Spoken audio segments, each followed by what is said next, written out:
No one would have imagined that the archaeological excavation of a mysterious ruin would trigger an ancient seal, and in turn, it became a catastrophe for all humanity. A strange blood-cola crimson mist quickly spread across every city. Humans caught within the blood mist couldn't withstand the mutation, going mad before dying violently. Yet, most other living creatures transformed into terrifying creatures with bizarre abilities. They were described as aberrations. Wherever these aberrations went, they left cities in ruins. Fear spread like plague, missiles were released. And it hit the city, dust and smoke-covered area. One guy looking like a zombie with an aberration-like claw hand looked for Xiaozhui.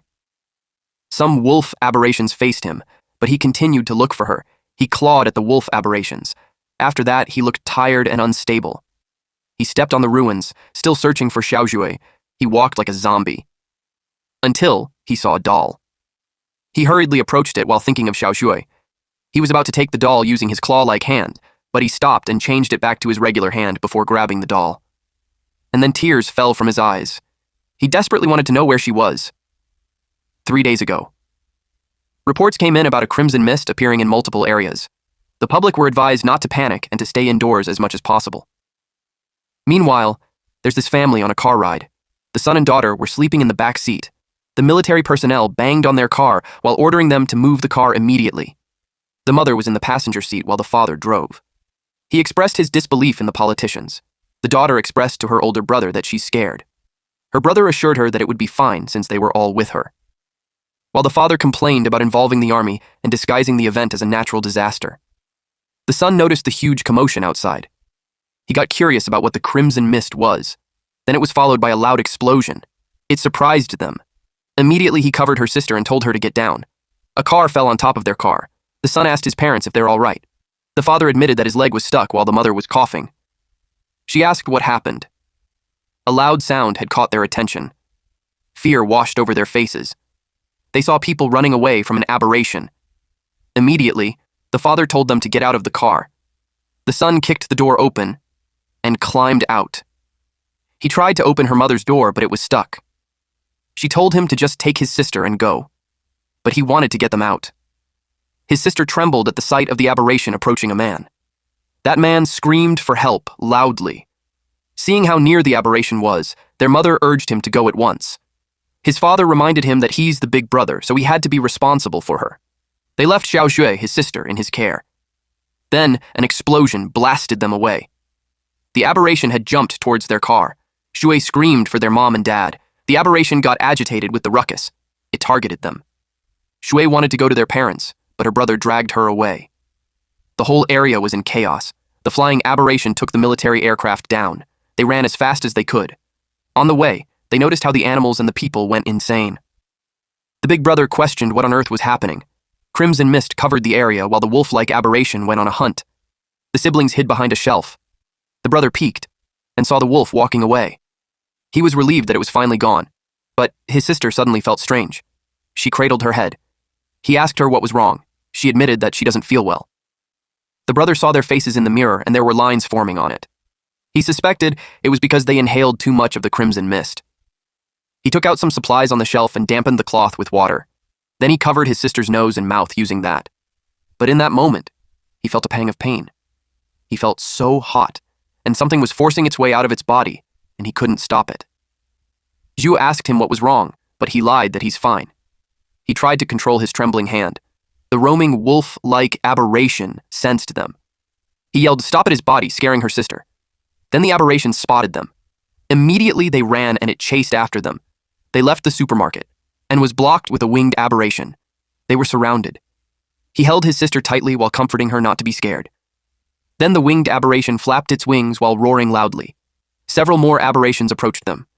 There was even this red dragon-like monster above them. The brother thought that they're really going to die. Also, before we proceed, this guy will be our MC, so be sure to wait for his OP plot armor. The brother dragged her sister to go back inside. Because it was more dangerous outside, he grabbed a stick while saying that it was their only shot. He charged at the wolf aberration and broke the stick instead. Then the wolf aberration attempted to eat him. He crashed on the ground while trying to stop its mouth from closing. It stopped when suddenly it was hit by an arrow on the eye. Zhu helped him using the crossbow that she found. But then, the wolf aberration attacked her instead. Her brother yelled at her to run. She did. Her brother told her not to look back, Meanwhile, the brother coughed blood and was in excruciating pain. It happened during a really bad time. Shui tripped and fell, while the wolf aberration was just behind her. The brother gripped the wall to help himself up, and suddenly, a bright red light shot up to the sky. The debris fell on the wolf, and the brother pinned it down on the ground. Then he stabbed it using rebar steel. He stabbed it over and over, while telling it to go to hell. Shui saw this and got worried for his brother. She immediately hugged him to make him stop. She had no clue what was wrong with him. She assured him that she's fine so he could stop. Concurrently, her brother remembers their parents telling them to run. They left Shui in his care. While his father assured him that he would take care of his mother, he was told to take care of Shu and survive. Then he heard Shu calling out to him. He regained his senses and saw her sister hugging him. He apologized for making her worry. She asked if he's fine now. He was to reply that he's fine, but he saw a winged aberration through the glass approaching Shui. He immediately grabbed her to evade the attack. The winged aberration turned its attention to them. He hit it with a rebar. To make it go away, his attack sent the bird flying away. Then he told Shui to hide while he dealt with it. Shui got worried that he'd go alone. The big bird aberration had its eyes on them, so he had to lead it away. But Shui didn't want him to go. She was scared that he'd lose control again. He assured her that it won't happen this time, and requested her to wait there and he'll be right back. She made him promise that he'll come back safe and sound. He promised her that. Then he stepped out. He had this theory that hunting aberrations and absorbing the red energy from them would make him stronger. So he expected the energy from the big bird to be greater. So as long as he took it down, he would have enough power to protect his family. He yelled at it to die. The big aberration watched him, but the wolves attacked instead. It was like he's not even worth its time. He hit the wolves with the rebar as he made its way to the aberration. His attacks were powerful, but the wolves worked together. After he hit one in front, a wolf from behind bit his arm. It made him furious and his hands transformed into claws. He hit those wolves with those claw-like hands. He was elated with the power that he's feeling. An aircraft flying above them caught the big aberration's attention. He got confused when it flew. This man regained his senses and wondered what happened to him. A missile was fired in his direction. And at that moment, Shui came out and asked if he's okay. He panicked as he yelled at her not to come out. Then the missile exploded. The aircraft saw some survivors, so it landed to check them out. They saw someone infected, so they left him. Instead, they took the girl. Our MC had hazy vision, but he saw his sister being boarded to the aircraft. The military hurried because the aberrations would be back soon. He extended his claw-like hand as the aircraft flew away. Then he lost consciousness. Shui was teary-eyed when she called out to his brother. She was burning while she asked why he didn't save her. He extended his claw-like hand to her, but she was gone, and that jerked him awake. He had the same dream again. It had been half a year, and he was still searching for her. He was just glad that he wasn't exposed when he was asleep. He walked out of the building with a machine gun in his hand. When Zue was taken by those people, he searched every local shelter. But there was no sign of her. To find her sister, he joined the Border Patrol, the lowest-ranking unit in the army, and became a low-ranking soldier. In a chaotic world like that, only the army has the clearance to gather intel and travel freely. He arrived at Chishi City Border Outpost. He greeted the team captain for the Chishi City Patrol, Jia Jun, and apologized for arriving late. Jun kicked him. He was annoyed that he slacked off again and arrived late for his watch. He climbed a tall ladder while he heard someone say to him that when the big shots arrived, they could finally be clocked out. Then Jun warned him that if he screwed up, he'd make his life a living hell. Half a year ago, the Crimson Mist erupted. Most cities fell to ruin and became habitats for the aberrations. Along with the Crimson Mist, a mysterious Crimson Spire also appeared. The surviving humans can only eke out a living on the borderlands, far from the Spire and the Crimson Mist. As he watched the fallen city from a tall area, it made him wonder if the big aberration was still over there. Jun said that the special response unit was there, so they just needed to go through the motions. And even if they can't hold the line, a bunch of grunts like them couldn't do anything about it either. They were talking about the famous special response unit, so the man asked him why he thought they would fall, when the unit had been crushing aberrations all the way there. Meanwhile, our MC sat there on the cliff, while still hating the smell of the Crimson Mist. The fog brings out a creature's primal bloodlust and makes them turn to each other. Then he saw the Crimson Mist parting. He realized something was charging towards them. A soldier also noticed that something was wrong, so they pointed it at the captain. The captain scolded him for making a fuss. Then they saw the Crimson Mist surging towards them, and the special response unit was running towards them. They asked what in the world happened, but those men yelled at them to get back. The captain ordered everyone to fall back. The men from the special unit got engulfed by the Crimson Mist. Then the captain screamed out loud as his clothing got stuck. A dragon-like aberration had its talons on his hood. He thought it was the end for him. Our MC heard their screams from the cliff. He immediately jumped down. He landed on the aberration and crushed it. The other one turned its attention to the commotion. His hands transformed again. The other aberration attempted to eat him, but he ripped its head from the body. Then he absorbed a red energy from it. After absorbing that, he felt a little stronger. He got intrigued on what would happen if he absorbed a few more. 6 aberrations surrounded him, so his expectations got higher. But before he could do anything, those aberrations were hit by a powerful laser energy. He wondered who was there. A silver-haired woman was surprised to see him. This was the Blazing Blood Detachment Captain, Song Rui. He immediately recognized that it was someone from the Special Response Unit. He knew it wasn't good for him. He had to change back quickly. Rui ordered the unit to leave no one alive. Her men surrounded him. He raised his arms and told them not to shoot. He explained that he was Private Yan Hao of the patrol team. At 12 o'clock, the men fired. Their target was the aberration behind him. The Special Response Unit team confirmed that the target had been eliminated. Rui stepped forward and asked him where his weapon was. He knew he was screwed. Before Hao could answer, the man from the Special Response Team received an order for all units to withdraw from the outpost to the temporary defensive line, and no one was allowed inside without Officer Song's permission. Inside the tent, Rui received a report that there were 37 casualties at the sector outpost. Among them, 2 were from the Special Response Unit's Ember Blood Squad, and 30 were from the patrol team. That concludes the casualty report for the incident. Hao had to ask on why he was being detained. He claimed that he was a victim too. Rui read to him that at 17:23, he left his post without authorization for 2 hours.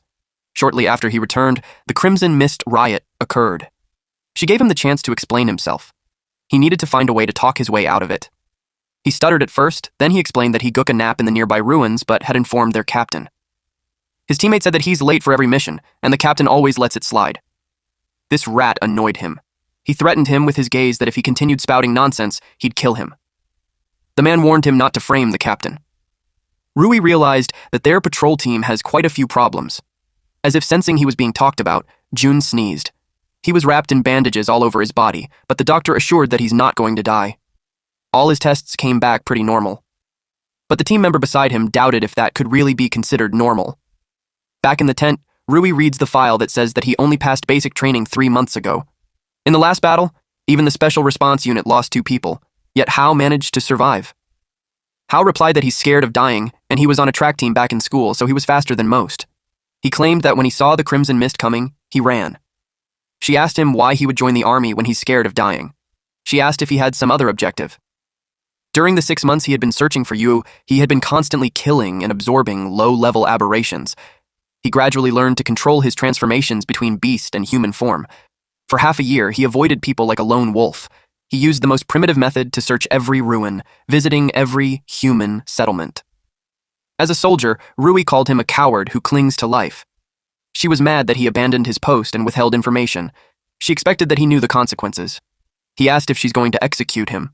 She whispered in his ear, asking what was going on with his hands. That confirmed that she saw it. She asked why he would lie and what his real objective was. Their conversation got interrupted when the ground shook. She thought it was an earthquake, but Hao was familiar with that feeling. He stood up and told her to run. It was a horde of aberrations approaching. She was annoyed that he tried to run away while in front of her. It was like she wasn't even there, so she subdued him. The men with her got scared that she's losing it. They told her to go easy, because the ground would collapse, and it did. They fell in a dark area. They were now underground. It was too dark, so Rui ordered the lights on. The man called Hao a walking disaster. Nothing good happens when he's around. He replied that they should complain after making it out alive. The man doubted if they would really be able to go out. They got the light stick on. They saw the area was like a maze dug by an aberration. Rui ordered them to stay calm and check their weapons. Also, to maintain their formation and cover their backs. There was a gust of wind. It caught Hao's attention. The man beside him asked why he glanced there. He replied that he heard wind. The man immediately thought it was a way outside, so he went to check. The man happily reported that there was indeed a breeze.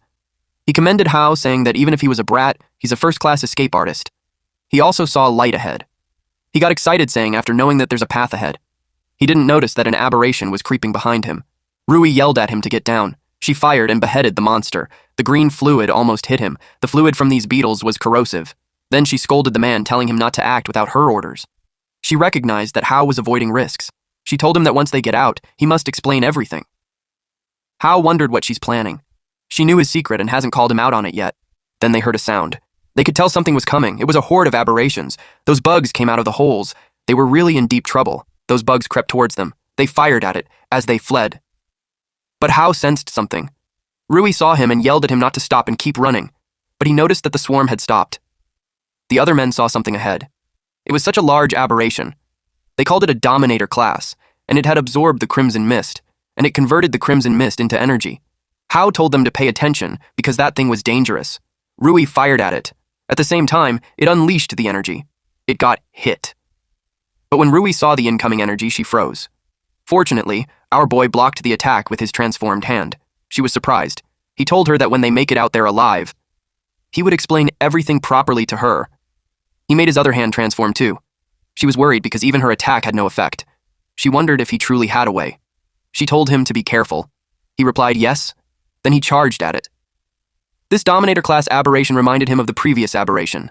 The monster had rankings: Scout class, Hound class, Dominator class, Colossus class, and Catastrophe class. He got curious how much stronger he could become once he had absorbed it. After his attack, he realized how tough it was. If it was a normal beast, it would have been torn to pieces already. Its massive body was an oversized armored war vehicle. He assumed that it must have devoured quite a few of his kind. It attacked him, but he got away. He even commented that it was too slow.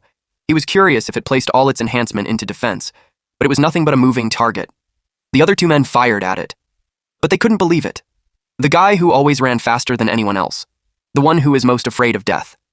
It made them question who Yan Hao truly was. Rui replied that he was an experimental subject secretly developed by the Special Unit United Government for fighting alien beasts. They couldn't believe that it was a guy who took 3 months just to pass basic training. The one who runs faster than anyone at the first sign of danger would be an anti-beast combat experiment. They asked Rui if she already knew about it. She replied that she only confirmed it when he blocked the beast's attack for her earlier. The other man was silent. He was the Crimson Blood Expedition Squad Deputy Officer, Lin Yongji. He doubted if the special unit really had such experimental subjects. Or it could be that his captain, Rui, was hiding something. She explained that he escaped from the laboratory, and they didn't expect him to slip into the border patrol. The man inquired if the last Crimson Mist outbreak incident was because of Hao. She replied that it can't be ruled out, which was why she must investigate him. She warned the guy that it was top-secret information of the special unit, so whatever he sees or hears shouldn't be leaked out. She confirmed if the patrol soldier understood. He replied yes. The large aberration gathered energy on his mouth again. Then it released the condensed orb energy. And that's not good. He told the 3 to dodge. It hit the ground. Rui was able to evade. The unnamed patrol soldier was surprised that he's alive. Yongji grabbed him to help him dodge earlier. Then this patrolman saw that his leg was injured. Yongji assured him that he wouldn't die. He couldn't believe that a man from a special operations unit would do that for a lowly person, like who was just a mere soldier. Yongji replied that 1 leg in exchange for 1 life was quite a bargain, but the patrolman was worried because his mission was to target a beast, and he just lost an important combat ability for him. He clarified that he didn't become a soldier just to kill those damned beasts. He exists to protect. And as humanity's final shield, he would never abandon anyone. It made the patrolman speechless. Meanwhile, Hao was thrown by the monster. The Crimson Mist's energy had been depleted. He could no longer maintain a single arm transformation. He was up against a Dominator-class Steel Shield Thorn Bug. Now he learned how troublesome this Dominator class was. The Dominator-class Steel Shield Thorn Bug roared loudly. It targeted Hao, but it got hit on the side. It was from Rui. She yelled at Hao that he can't die yet. There were still so many things he had to explain. The Dominator-class Steel Shield Thorn Bug laughed. Rui noticed it. Then she saw the Crimson Mist surging out from the cave. The interconnected tunnels let it easily transfer the Crimson Mist from other places. And because of that, the bug could replenish its energy. She saw its wound starting to heal. If that goes on, it will return to its peak state again. She realized that the sudden Crimson Mist eruption at the outpost before was its doing. She knew they couldn't kill it, so she suggested running while they could. But he refused to. He wanted to kill it. Summoning the red mist had also replenished him. Now that it can't move recklessly, it was their best chance to attack. But if they fail, he would die there. He wandered the gates of hell a lot of times, and one more time doesn't matter. She agreed with him and took the only chance they had. She planned to unleash all of her power to blast open its head armor. Then Hao will take the chance to destroy its brain completely. It was the only way they could defeat it. She opened fire. At the same time, Hao went towards the monster. With Rui's attack, the head armor had been shattered. Then, Hao followed it up with his own attack and it landed on its head, and then continuously attack it. The green fluid leaked out of its body. Rui waited to find out if they succeeded. Hao fell from its head and crashed on the ground. She immediately rushed to his side. She asked if he's all right. She saw something fall on top of him. It was a photo. She didn't notice the black crystal on his hand. It dug to his palm. Deep in his consciousness, he was confused at first, and later, he saw himself, but he couldn't control his body. He realized that he completely turned into a beast. But he's confused about what he's doing. He wondered if it was like his life flashing before his eyes. He saw a glowing DNA. Eventually, he felt that he could move, and he felt something on his chest. It was the crystal inside the giant aberration. It looked like some kind of energy body.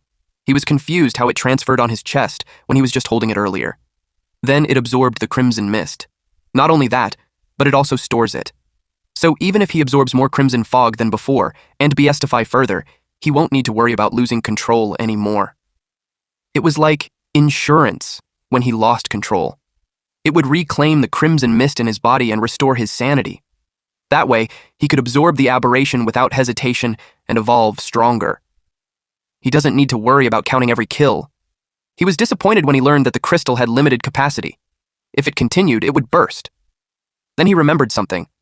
In the bug's last move, it consumed a huge amount of crimson mist. Since it can absorb crimson mist, he converges it together. Meanwhile, his body was placed in a hospital bed. The crimson fog leaked out from his chest. Eventually, he opened his eyes. Then he gathered the crimson fog in his palm. At that moment, Rui entered and saw him. She panicked and asked what he's doing. He yelled at her to get out of the way.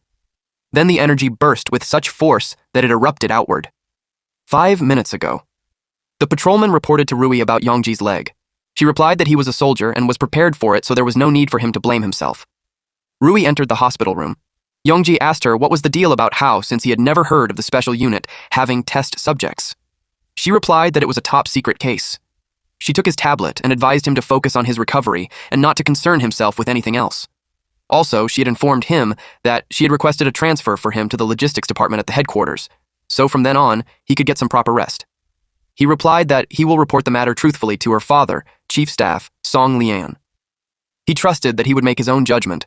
It made her furious and reminded her who his superior officer was. From then on, his communication privileges were frozen. He also wasn't allowed to go anywhere. After that, she went straight to Hao in Ward 314. They've arrived in his room. She ordered the patrolman to guard at the door. No one was allowed to enter without her command. And when she opened the door, Hao had a concentrated energy on his hand. He was extremely surprised to see her. She asked what he was doing while he yelled at her to get out of the way. He could no longer control the energy, and it was unleashed. She ducked to evade it. The powerful force of the energy also made the patrolman outside fall. It passed through 3 buildings, the last one being split in half. From the window, Yongji saw that the abandoned building was pierced through. He wondered if Hao did that. If so, he wondered how long Rui could hide the whole situation. The patrolman trembled in fear, as he also complained about being the unlucky one. He called for help since he didn't want to die. Rui recognized that it was the bug's move from before. It made her curious why Hao could use an aberration's abilities directly without beastification armor. She reminded him that he owes her a few explanations. They went to the hospital rooftop and discussed it. She learned about him and summarized that not only can he absorb an aberration's beast core, but he can also learn its abilities. He added that it wasn't just that, because he could also absorb and store more crimson mist, and that the crystals were able to self-repair. She smiled as he commented that he had a lot of features. He admits to having obtained their strength and abilities, but he also worries that he's slowly becoming one of them. It made him question if someone like him could still be considered a real human. He asked her what she sees him as. She replied that he's one of a kind, and being a human or monster would depend on how he uses his power. She also knew his power was both a disaster and a weapon. She gave him 2 options. Either he joins the Blazing Blood and becomes a reserve soldier in her squad, or be classified as a threat and be eliminated just like the aberrations. He asked about the elimination. Then she admitted that the troops in the city don't have the ability to do that, even her. But also thinking that he could take the special unit alone was far too arrogant. She persuaded him that joining her squad has its benefits, status, intel, and resources, and she would handle any trouble that would come his way. He was amused that she's willing to take on a dangerous element like him that she just met and whose power was out of control. He could tell the price was high, and for her to go through all that trouble to recruit, he knew she must have some other objective. She could tell he was smart. Then she admitted that there's a reason why she needs him. She assured him that they aren't enemies. And then she suggested to think of it as a transaction. He was surprised when she revealed a photo of him with his sister. Then she warned him not to underestimate her. If she wanted to investigate his past, it would be a child's play for her. Then she told him that if he joins Blazing Blood, she would use their highest-level intelligence network and every resource at her disposal to help him find his sister. Hao knew to himself that there's a limit to what he can do searching blindly on his own. And just as she said, a higher rank and status in the military, he'd be able to investigate more places and it would be easier to move around. He accepted the deal, but he suggested that since she needs him so much, she should give him an increase in pay. He admitted that all his previous salary had been spent when he looked for his sister. As the captain of the Blazing Blood, she approved him as a Blazing Blood reserve soldier with salary and benefits at the highest standard. Then she instructed him to get the hell out and do the paperwork. He followed the order. He headed to the patrol team to handle the transfer at once. But before he left, she remembered something. She paid for the damages he did in the hospital, so she would be deducting it from his salary. Then she thought of her uncle and became even more determined to save him. Hao couldn't believe he had to pay for it after all. Rui had a feeling that he holds the key to turning an aberration back into human. A few days later at Shishi City Patrol Team Garrison Building, Hao learned that the other patrolman was going to the Special Response Unit too. The patrolman boasted that the captain and Deputy Yongji thought highly of him. Although he joined the logistics department, he was confident that they could work together. Hao doesn't even remember the guy's name. He hadn't really paid much attention before. Suddenly, the man saw Captain Jun, and he was okay now. Hao turned to him. Jun's right arm and left leg were broken. The big muscular guy could remember how he slapped him for a mute woman, and now Jun was acting like a stray dog begging their city defense team for his squad member's pension. Then he kicked the injured Jun. He was the Chishi City Defense Team Captain Zhang Shi. The patrolman with Hao got angry and charged at them, but he was subdued by two men. He yelled at them to let go of the captain. Shi grabbed Jun's jaw, spat at him, and told him to get on his knees and lick the mud off his shoes, or else he'd break the kid's arm and give it to him as a crutch. Jun grits his teeth. He was about to get on his knees, but Hao lifted him and told him that there's no need to kneel. He was surprised to see Hao. Hao acknowledged that he helped him a lot before, and this time it was his turn to repay the favor. He announced his presence and warned that if anyone dared to touch a single hair on the captain's head, he'd break their bones and burn them for firewood. It angered everyone. They all charged at him while saying that he's courting death. Hao evaded them. He kicked the first one, elbowed the second guy, kicked the third guy on the knee, and punched the fourth one on the gut. The last man crashed on the wall. In an instant, all four were down. Then the guy behind Shai yelled that their captain was an E-rank warrior. They told him that he would be dead for attacking them. Deep inside, Shi was surprised that he took his men down in just 4 seconds. It made him wonder how he's so fast. Shi pointed the gun at Hao. He couldn't believe that trash from the patrol team dared to oppose the city guard. He fired 3 bullets at him. Then Hao grabbed the gun while telling him the speed at which he fired. It was too slow. Then Hao crushed the gun in his hands. He told him that his speed wasn't even a percent of Rui's. Shi became furious and took out a dagger. But Hao grabbed his hand. He threw the weapon and grabbed Shar by the neck. He remembered that the guy wanted the captain to kneel. He tightened his grip, which made Shai panic. Hao glared at him and told him it was his turn. Then he smacked the shit out of this guy down into the ground, and that left him unconscious with his mouth frothing. The other men couldn't believe that he dodged a bullet and crushed a standard issue pistol with his bare hands. Deep inside, Hao realized that the physical strength enhanced by the Beast Corps was beyond his expectations. The members of the defense team called him a monster, then they ran away. He picked up the crutch, then the patrolman approached him and told him that he's like a god of war. He asked if he's okay. He replied that his body could take the beating. Hao gave the crutch to Jun. He thanked him. But Hao replied that he had nothing to thank him for, since he had always taken care of him. Standing up for him was the only thing he could do. But Jun became worried that the city defense team would come looking for trouble with him. The patrolman told him that he had nothing to worry about, because Hao and him became members of the Special Response Unit, so the city defense team wouldn't dare do anything to them. That night, at Chishi City, Special Response Unit, temporary base. Rui asked if all the handover paperwork was done. He replied yes. Then she informed him that she sent his application to join the team to headquarters, and the headquarters had approved it. He was impressed at how efficient they were. He asked if it means that he became an official member. She told him not to be hasty because the next step was the real step. He must depart immediately for the headquarters in Hucheng to participate in the entry assessment for the Special Response Unit's combat division. She believed that with his strength, passing won't be a problem. He was confident that he would even set a new record. At Hucheng, the armored vehicle made its way. Rui informed Hao that Hucheng was the capital of the special unit. Blazing Blood's headquarters were there too. Hao heard that the minimum rank for an official Blazing Blood member was a D-rank warrior. He asked how those ranks were determined. He pointed at the unnamed patrolman beside him and said that he was weak, so he couldn't believe that he's taking Blazing Blood's assessment. The unnamed patrolman replied that he could take a beating. Rui clarified that he's joining the logistics team, not the combat team, so he doesn't need to take the combat assessment. The unnamed patrolman informed him that the logistics team fights right alongside the combat team, so later on, Hao might have to rely on him. Since they had a lot of time while on the way, Rui wanted to sink some intel. She explained that people like her who can use some special abilities were collectively known as warriors. A warrior's combat power was divided into 6 ranks: A, B, C, D, and E. The Special Response Unit headquarters has a special rating system. The basics they look at are physical strength and stamina, and as for aberrations, they're classified from weakest to strongest.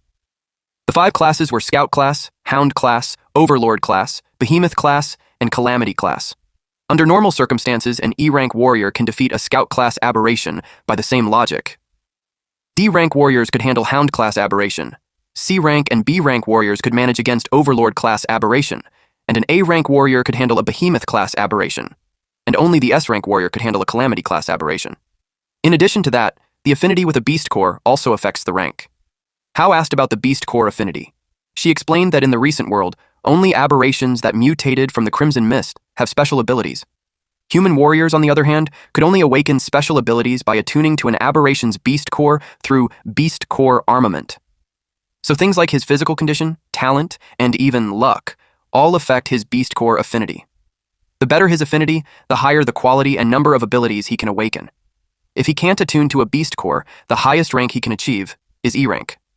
The military truck had stopped. A member of the city defense team informed them that the street was closed due to traffic. They were advised to take a detour. They couldn't believe that these men dared to block the special response unit. The city defense reasoned that they're also on official business, so they had no choice. A white car with a green intertwined vine logo passed by. Rui saw it and wondered what a big shot from the Green Vine group was doing there. She could tell something was not right. An hour later, at the Blazing Blood entry assessment site, the man in front informed everyone that Blazing Blood was humanity's strongest shield and the Special Response Unit's sharpest blade. He is Ling Yongxin, head examiner of Blazing Blood and also an A-rank warrior. He didn't care what kind of background they had, but once they're in there, they had to play by their rules. He also informed them that pulling strings won't be tolerated. He doesn't care who they are. If they didn't have what it takes, then they shouldn't even think of staying in Blazing Blood. The first event was the physical assessment. The first task was the 50-kilogram weighted 100-meter dash. Hao reached the end in just 5.10 seconds. Next was the electromagnetic force-weighted dumbbell. Hao surprised everyone when he lifted the 100-kilogram. After that was the striking power test, which came out too easy for him. He actually broke the testing machine, so his score couldn't even be calculated.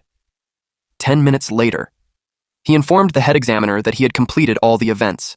Yongxin confirmed it and announced his score to be 198 points. It surprised everyone since the previous rookie record was only 140. Some assumed that he cheated. Someone approached Yongxin and raised a concern that the rookie record was 140 points. So this man, Zhang Jin, was the Chishi City defense team captain's younger brother, refused to accept that Hao exceeded the record. Yongxin replied that he supervised it himself, and it was all on camera. He got offended since it seemed like he was accusing him of letting Hao through the back door. Jin replied that he wouldn't dare, though he was curious. He asked Hao if he's from the Chishi City patrol team. Hao was confused, but he replied yes. Then he told him that he just wanted to say hello, since they're from the same hometown. But deep inside, he planned something sinister for the kid. He wanted revenge for his older brother who was humiliated. Hao was intrigued when he mentioned that they were from the same hometown. Yongxin informed him that the guy was Jin, one of those rich kids from the Chishi City defense team. He asked if he knew him, but he didn't. But after learning that he's from the Chishi defense team, he realized that the whole city defense team crowd was rotten to the core. Later on, Yongxin announced the result of the physical test. In 30th place was Zhang San with 89 points, and so on. Then the third place was taken by Zhang Jin with 123 points. Second place was Jin Ying with 135 points, and the first place was Hao with 198 points. A blonde woman looked delighted. She came to take the assessment for fun, but she couldn't believe that there would be such a strong rookie. She got excited to study him closely. This person was Jin Ying, a senior researcher in the Technical Intelligence Bureau, in the single dorm room. Jin was talking to someone through the tablet. He felt bad that he hadn't gotten first place. He complained that 2 monsters showed up out of nowhere, but the person on the line told him that if his brother wasn't a dog for the Green Vine group, he wouldn't even qualify for the assessment. They reminded him that he only had one chance, so he better not screw it up. He was determined to get into blazing blood for his brother. At the Beast Core testing station, Yongshin assured them that the test wasn't complicated. They just had to put on the wrist guard and place the Beast Core on it to begin the test. Anyone with a Beast Core affinity below 40% would be eliminated immediately. He explained the Beast Core, just in case there's someone who doesn't know it yet. Only Hound class or higher aberrations can produce a Beast Core. The stronger the aberration, the higher the quality of the Beast Core it produces. By socketing a Beast Core into an aberration armament, a warrior can use special abilities just like an aberration. Black quality Beast Core was commonly found in Hound class and Overlord class. The quality goes up from black, rust red, blood red, pink, and the highest was the gold. Everyone has a different affinity for Beast Cores and will awaken abilities of different attributes based on that affinity and their own innate talent. They could be elemental, power, or support control. The wrist guard was the lowest grade of aberration armament. It can only test their own affinity, and it won't grant them any abilities. Once they officially join the Blazing Blood Combat Division, they would be given better Beast Cores and aberration armaments. Then he announced the beginning of the Beast Core affinity test. The first one was a D rank with an affinity of 39%. He fell into despair because he ranked 5th in the physical exam, and yet this assessment was even harder than killing aberrations. The next candidate was classified D rank with 56% affinity. He was so happy he passed and could finally join the Blazing Blood. Jinx was next. His eyes were red. He picked up the stone and placed it on the wrist guard. Then he ordered it to obey him. Then it showed his score. D rank with 605 affinity. Everyone was shocked because the strongest rookie last year only got 56%. He could be the strongest one for that year. Jin claimed they're a bunch of trash and he's the strongest one in there. Hao watched his confident ass get down from the stage when Ying approached him. She asked if he's from Chishi City. She was curious why she never heard someone as strong as him before. She told him that she's a know-it-all at the technical bureau, so it was a surprise that he managed to stay off her radar, which made him impressed. Then she deduced that the abnormal fluctuation in the Crimson Mist's concentration in Chishi City a few days ago had something to do with him. He tried to play dumb. She told him that it's fine even if he won't admit it. She just wanted to express to him how interested she was with him. He took the chance to extract information from Miss Know-It-All. She agreed to it. But she had a condition. If his score was higher than hers, she'll tell him anything he wants to know. Then she was called to go in front. She called everyone's attention and announced that she was about to break Jin's record. Hao got intrigued if she's that strong, while Jin insulted her. She picked up the black stone, spun it on her hands, and placed it on the wrist guard. Then it showed that she's a D rank with 78% affinity. Everyone was shocked. Then, they recognized her to be the Jingli girl. She grinned widely. Then when she went down, she emphasized how she proved that she can break Jin's record. It made Jin angry. Besides Hao, he couldn't let the stinking bitch get away either. Hao was the last one to be called. Since he learned how strong she was, he started to be convinced that she's not lying. It could be that she knew a lot. Ying asked him if he's feeling pressured.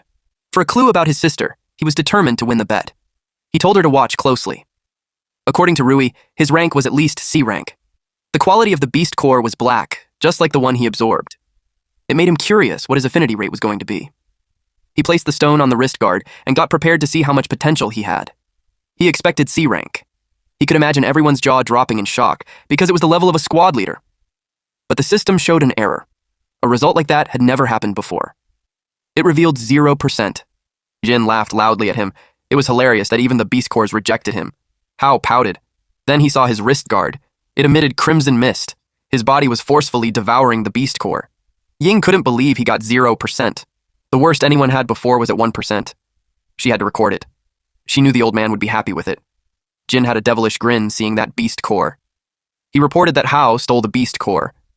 Immediately, Yongshin instructed Hao to raise his hand so he could see the wrist guard and the Beast Core. It was gone. He asked where it was. He demanded an explanation. Hao replied that he doesn't know either.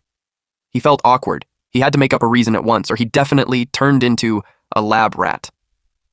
He took a gamble. He disguised his bestialization as an ability activated by the Beast Core. He showed them his claw-like hands. Jin was shocked. He wondered what that was. Immediately, Yongshin drew out his weapons and alerted all units. He told the participants to fall back, while Ying got excited at the sight of bestialization. Jin wondered if the guy was infected. Again, Yongshin told them to get back. He was determined to deal with him at once. Ying called Hao to ask if he could hear her. He asked her what. Yongshin was slightly caught off guard that he hasn't lost his mind. Hao nonchalantly replied that it was the Beast Core's ability, that it suddenly drilled into him, and then that happened. Ying was glad. He didn't go berserk, so it must have been a transformation ability. She got excited because it was the first time it happened. Yongxin told him that he hit the jackpot. Recovering on his own after transforming was unheard of. It was such a rare ability. It made Hao curious who Ying truly was because she knew so much. She smiled and replied that she's the one who knows everything. Yongxin revealed that she's a blazing candidate for the term, and also a senior researcher at the Technical Intelligence Bureau. Her father, Major General Jin Ancheng, was in charge of the entire Technology Research and Development Department. She got annoyed that he leaked the secrets and completely ruined her mysterious aura. Yongxin ended the conversation there and asked Hao to hand over the Beast Core. He was in a pinch. He admitted that it's not because he didn't want to hand it over, but the thing had latched onto his body and won't leave. Jin heard that. He immediately thought to report that to the Green Vine people. It made Hao the perfect test subject. At the radiology room, Hao was scanned by a machine. The researchers couldn't believe that a Beast Core grew on a person's body, and since the Beast Core had fused with his body, it can't easily be removed. They asked Director Jin what he thinks. He replied that it was worth researching. He could tell that there's more secrets there. Major General Jin Ancheng was the deputy director of the Technical Intelligence Bureau. Two men entered and inquired about the situation and the kid's background. He asked if the Blazing Blood still planned to stick with the rules and not accept anyone with less than 40% compatibility. Song Lian, the lieutenant general, chief of the general staff for the Special Response Unit, told him to stop being mysterious and reveal what was going on. Ancheng led the team that developed the testing equipment with Green Vine. He knew better than anyone that it was 0%. Ying told her dad to hurry up and reveal it because the suspense was killing her. She asked what was up with Hao. He revealed that the machine's reading went off the charts. The compatibility was unprecedented. It exceeded the theoretical maximum set at 100%. Lian ordered Yongxin to come with him immediately. Meanwhile, while inside the machine, Hao noticed the Beast Core turned red from black. He wondered if it was because it absorbed the small Beast Core. Before, absorbing the Overlord-class Aberration Beast Core led him to steal its ability and also activated the Crystal Core in his body. And now, absorbing a low-level Beast Core didn't grant him the ability, but the Beast Core was strengthened. From deep black, it turned to rust red. Total Crimson Mist storage had increased as well as Crimson Mist absorption efficiency. It became a dull, dark, reddish-brown like Old Rush with a matte finish and mottled dark impurities. In other words, the stronger the beast, the stronger he'll become after absorbing it. At the Special Response Unity Blazing Blood headquarters, Rui argues with Lian. She brought Hao in there, so she asked him what was the problem with him joining her squad. He reminded her to watch her status and tone. He also pointed out how she's paying too much attention to that C-rank rookie. She insists to her father that she promised to bring him into her team. She asked him not to make her a soldier who can't keep her word. But Lian argued that a soldier's word is to the country, not to an individual. He also firmly told her that Hao already joined Yongxin's team, and that can't be changed. He asked if she planned to fight a fellow Blood Squad leader for a recruit. He ordered to return to her post. She could only comply. But deep inside, she was determined to find another way. At the Blazing Blood Barracks lounge, someone reported great news to Big News. It was Ying. She informed him that the newly discovered nest between Lake City and Redstone City was sending Blazing Blood rookies to explore. She applied with instructor Yongxin for them to team up. Yan Hao was identified to be a C rank and a member of Special Response Unit Blazing Blood under Yongxin's squad. Later on, Yongxin briefed them that the mission objective was to investigate and assess the threat level. He warned them to stay alert. Even though it was a nest, it could have changed due to the Crimson Mist. Ying, a D-rank senior researcher at the Technical Intelligence Bureau, also became a member of Yongxin's squad. She told him that data collection was her strongest suit, so she got him. The threat level of the beast nest was divided into 4 levels: low, medium, high, and extremely high. There were also many different types like high to medium. The low-level nest they're going to was a hive type. Its characteristic was a simple structure, but the internal passages were complex, and the deadliest part was... There was a massive swarm of stinger bees composed of a large number of worker bees and a small number of soldier bees. Hao asked if a single person can't take care of a hornet's nest. He couldn't believe that they needed 3 cars full of people. Ying replied that iron bees were not little honeybees. Suddenly, the driver noticed something strange. Hao saw the bees outside. He was surprised when he saw how big those bees were. Just as Ying said earlier, they were Scout-class iron bees, and they're nothing like honeybees. The driver was the unnamed patrolman who became a private Special Response Unity service member. He told them to hold on tight. The bees released their stinger. It was how they attacked. Ying knew the armored car couldn't withstand that. Hao volunteered to handle the swarm outside. It was the perfect timing to try his newly developed move. His door melted. Then he jumped out of the car. He told them to find cover and defend. Then he charges at those bees. The unnamed patrolman was shocked and confused on what kind of ability used a door as a weapon. Ying explained that it was a transformation ability. Then she shared that during the assessment, Hao absorbed a beast core, and at that time, he could only transform himself, so she didn't expect him to be able to cover objects with the transformation ability. She got excited after learning that he could turn objects into weapons. She just had to record his combat data and study him carefully when they got back. Something was shot at Hao. The green stuff pierced through his arm. That aberration was stronger than the others since it could break through his defenses. He had to figure out where it was being shot from, otherwise he'll be worn down sooner or later.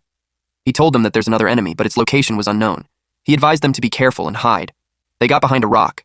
One of the special response unit members went the other way while saying that iron bees were afraid of fire. Ying yelled at him not to go out. As soon as he did, he got shot with the green spikes. And then fire engulfed him. Hao asked Ying where the green spikes came from. She saw that it was a hound-class queen bee. Its tail stinger has venom that can corrode armor below C rank. She couldn't believe that there's actually a hound class. It made the intel wrong since it wasn't a low-level nest at all. He sought their help in taking care of the scout-class iron bees while he went for the queen bee. She was up for it. She was an elemental type which had the basic ability of wind power. She unleashed a storm, and the gust of wind blew away the iron bees. The queen bee showed itself. Hao finally got it. It was a huge, menacing bee. He twisted the door and shaped it like a dual blade spear. Then he prepared himself to attack. He threw it with all his power. The spear traveled fast. It hit the queen bee. Hao had hit its vital point, but it was completely unfazed. It made Ying wonder how a hound class could have much power. She had a theory, so she told Hao not to let it escape, because it was about to advance to Overlord class. But Hao chose to lay on the ground and let it run since he's out of energy. And without any crimson mist to replenish, his energy was drained in an instant. He wished he stored some to fight the queen bee. Ying teased him if he's trying to play dead with his lifeless look. She asked if he needed a mouth-to-mouth. He replied that he's not interested in little kids. She got annoyed with his response. She gave her a Snickers bar while taking a break. He clarified that he's not out of energy because he's hungry. They were munching on it when the others arrived. They asked if they're okay. Hao replied that they're fine and suggested that they clean up the battlefield and set up a temporary camp, and the situation had to be reported immediately. Ying replied that she already reported it. When they checked, the queen bee was back in the hive, and the crimson mist concentration in the nest was still low. They could go in with their protective suits. Hao thinks they should wait for reinforcements. But she reasoned that the queen was injured, so it was a good opportunity to collect data and finish it off. And the threat level of the nest had risen to high-medium. If they succeed, they'll have completed a mission above their rank, and they would get a lot of benefits. Meanwhile, at the Special Response Unit headquarters, specifically in the Chief of Staff's office, Leon admitted that the highest-ups were currently very divided. It's not just people like them who want him to become a high-end combatant. There's also a bunch of mad scientists who advocate for using him as an experimental subject for research. He told Yongxin to keep a close eye on Hao because he's special. Suddenly, Yongxin received an urgent message. Leon ordered him to answer it. He received a report that the threat level of the nest Hao and the others were exploring was changing from low to high, and Ying had already gone in. It was absurd. Leon stated that Ying may seem unreliable, but she's meticulous. She wouldn't take such a risk, so he thinks something was strange. He ordered him to dispatch the nearest Blazing Blood unity for support. Rui will lead the team and depart immediately. Their primary objective was to ensure the safety of Ying and Hao, and the second one was to annihilate the beast nest. At that moment, Yongji came in. Yongxin thought he was still in the hospital. Leon clarified to Yongxin that he had his brother follow Rui. He asked if there was a problem, and Yongxin replied, no. So he ordered Yongji to report to Rui immediately and serve as her adjutant. Yongxin realized that it was him who arranged for his brother to be by Rui's side before. Leon did it for his daughter, despite not knowing why she's so interested in Hao. Meanwhile, Hao and Ying roamed the nest. Only him and her had the protective combat suits that can resist the crimson mist. He hoped everything would go smoothly. She saw the energy readings hadn't changed that much, but once the queen bee from earlier evolves into an overlord class, the difficulty of clearing the nest would increase dramatically. Hao sensed something, so he told her to stop. The queen bee showed up. This time it's a mutated iron-armored needle queen bee. Its size and oral apparatus on its tail could mean that it's an overlord class. She couldn't believe that it actually succeeded in evolving, when the low concentration of crimson mist shouldn't support such a rapid advancement. Not only that, but the other scout class poison needle bees had also been enhanced. She realized that the crimson mist concentration there has long since far exceeded the warning level. She couldn't understand why the analyzer didn't warn them. She fell on her knees and started coughing. She noticed that the protective suits had been tampered. The effectiveness against the crimson mist had been weakened. It led her to think that there's a mole in blazing blood. The crimson mist increased. He took her hand and ran to retreat. But deep inside, he was pleased that the crimson mist was delivered to him just when he was worried about lacking it. But he needed to get Ying to safety first, otherwise he couldn't fight it with peace of mind. A large stone fell in front of them. He told her to hide in there because the spot was concealed and well ventilated. She should be able to hold on for a while. Then she ordered him to contact the headquarters and have the reinforcements prepare protective suits while he held the aberrations off. She assured him to update them with data from inside the nest and the latest situation. Before he leaves, she warned him that if he doesn't come back, she'll chase him to the depths of hell and never let him go. He assured her that he'd definitely be back. The queen bee noticed him. He faced the mutated iron-armored poison needle queen bee, an overlord class, along with several other scout class iron bees. He was glad to have gained enough power to protect the people who were important to him, so this time he made the same promise he did with Shui, which was to not fail. The swarm flew towards him. He only had enough red fog energy left for one shot. He absolutely cannot fail. He focused to condense the energy on his hand, and then he detonated it. This attack was the Crimson Condensation Blast. It was a powerful explosion. That could even be seen from outside the hive. He wondered if it worked. But then the crimson mist spread, and the bees came out unscathed. He couldn't believe it. Meanwhile, 3 minutes ago, Ying couldn't believe that someone had tampered with the analyzer. She fixed it so it should measure the crimson mist concentration accurately. It warned her that the crimson mist exceeds limits. The readings were so high, they were more than double the alert value. Suddenly she felt a gust of wind. It led her to think that an explosion happened outside. It wasn't an ideal scenario. The explosion stirred up the crimson fog, making it even thicker. By absorbing the high-concentration crimson mist fog, the bee swarms were able to evolve rapidly. Even the lowest scout class ones have evolved into hound class. They attacked Hao. He noticed that there were more of them, and they're getting stronger. Even with the crimson fog around, his replenishment rate can't keep up with his consumption. If that continues, he'll be drained. Ying got worried if he could hold on. Then she noticed his neck. There was a symptom of crimson mist corrosion. She realized that his protective suit must have been tampered too. She watched the measuring device. The readings continued to rise. She knew Hao would lose control.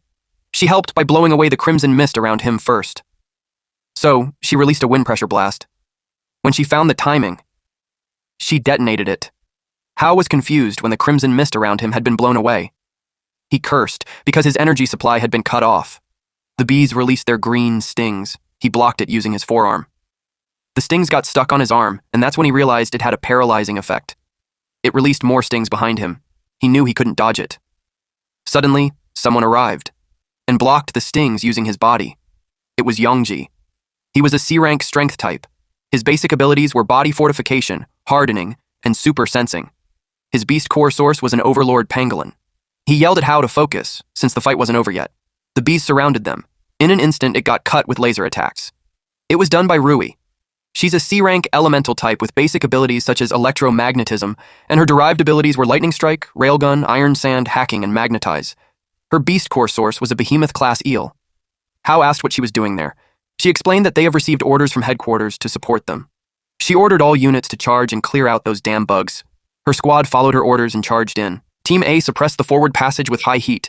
Team B covered the mid-range with fire. Yongji and Hao were ordered to fall back to recover. They followed her orders. At the same time, the queen bee had targeted them.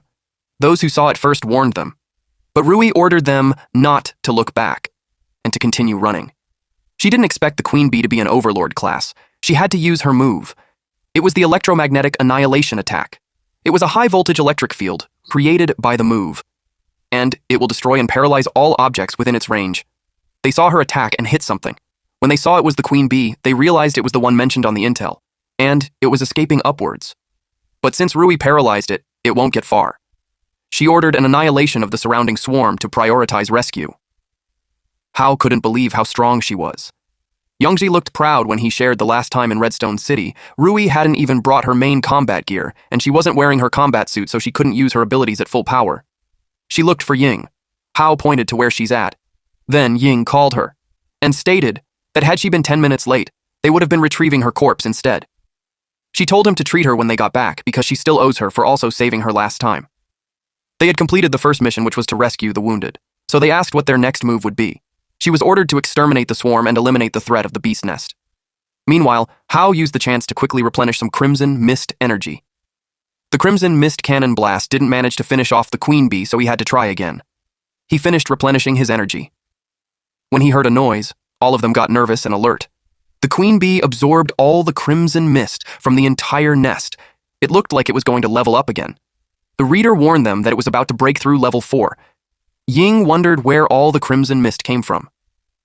She got suspicious that the beast nest was actually a high-level one. The queen bee made a loud noise, which made a large sum of hound-class bees appear at the rear. Hao told them to handle the swarm, and he'd handle the queen bee since he had a way to deal with it. Rui announced to all the units to attack the swarm and cover Hao. Hao had to finish it for good, or else everyone in there would die. He hit it continuously, but his claws weren't enough. He released a crimson condensation blast again. It exploded in the area. He waited for the smoke to vanish to check if it worked, but it retaliated by unleashing its stinger. He realized that just bombarding it with energy wasn't enough to deal a fatal blow. He needed to find a suitable weapon. Then he noticed the queen bee's stinger on his side. He picked it up and used a bestialization coil. He held it like a sword. Then he approached the queen bee while evading its attacks. He coiled all his remaining Crimson Mist energy on his weapon. He prepared to return the favor of being granted a weapon. He held it tightly and sliced the queen bee with all his power. It caused another explosion in the air. After that, only the red beast core had remained from the queen bee. It was an Overlord-class beast core, and he caught it. As soon as he touched it, he felt a pang of pain on his chest because the energy was so strong. It filled up the crystal core inside his body in an instant. He couldn't take it anymore. Meanwhile, Rui and the squad dealt with the swarm. Eventually, they wiped it all out. Ying expressed that he felt weaker. Rui ordered everyone to support Hao at once, but when she saw him, he was down on the ground. She called his name, concern evident in her voice.